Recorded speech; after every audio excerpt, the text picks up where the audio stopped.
ఢిల్లీలో కేంద్ర మంత్రి కిషన్ రెడ్డి మీడియాతో మాట్లాడుతున్నారు. లైవ్ లో చూద్దాం. పార్టీ డిమాండ్ చేసినప్పటికీ ఉత్తరం రాసినప్పటికీ కూడా ఆ రోజు కాంగ్రెస్ పార్టీ ఈ అంశాన్ని పక్కన పెట్టి 2011లో జనాభా సేకరణ జనగణన చేసిన విషయాన్ని ఈ సందర్భంగా మనవి చేస్తా ఉన్నాను. అంతేకాకుండా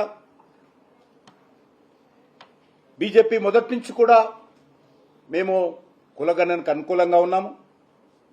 ఇది రాజకీయ అస్త్రంగా కాకుండా రాజకీయ లబ్ధి పొందాలనేటువంటి ఆలోచన చేయకుండా సామాజికంగా అన్ని వర్గాల ప్రజలు కూడా వారికి ఉపయోగపడాలనేటువంటి దృక్పథంతో భారతీయ జనతా పార్టీ భావిస్తుంది. దేశంలో కులగణన జరిగితే సామాజిక ఆర్థిక పరమైనటువంటి లబ్ధి వెనుకబడిన వర్గాలకు మరి చేకూర్చడంలో ఈ యొక్క డాటా ఉపయోగపడుతుంది.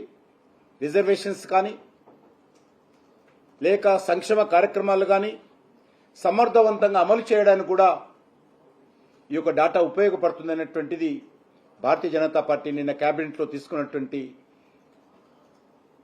నిర్ణయంలో మా పార్టీ యొక్క స్పష్టమైనటువంటి వైఖరి, లేక ఎన్డీఏ ప్రభుత్వం యొక్క స్పష్టమైనటువంటి వైఖరి, కేంద్ర ప్రభుత్వం యొక్క స్పష్టమైనటువంటి వైఖరి ప్రస్ఫుటం చేయడం జరిగింది.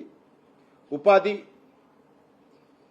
విద్యలో అసమానతలు తగ్గేలా విధానపరమైనటువంటి నిర్ణయాలు తీసుకోవడానికి ఈ యొక్క కులగణన ఉపయోగపడుతుందనే విషయాన్ని కూడా ఈ సందర్భంగా మనవి చేస్తున్నాను.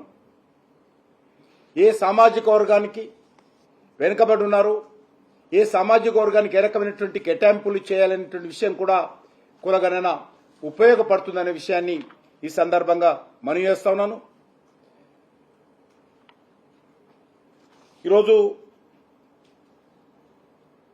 2011లో ఆ రోజు చిదంబరం గారు కూడా కులగణనను వ్యతిరేకించిన విషయాన్ని ఈ సందర్భంగా మనవి చేస్తున్నాను. అంతేకాకుండా భారతీయ జనతా పార్టీ తరఫున చాలాసార్లు అమిత్ షా గారు జనగణన చేపట్టే ముందు కులగణన విషయంలో కూడా మేము ఆలోచిస్తామని చెప్పడం జరిగింది.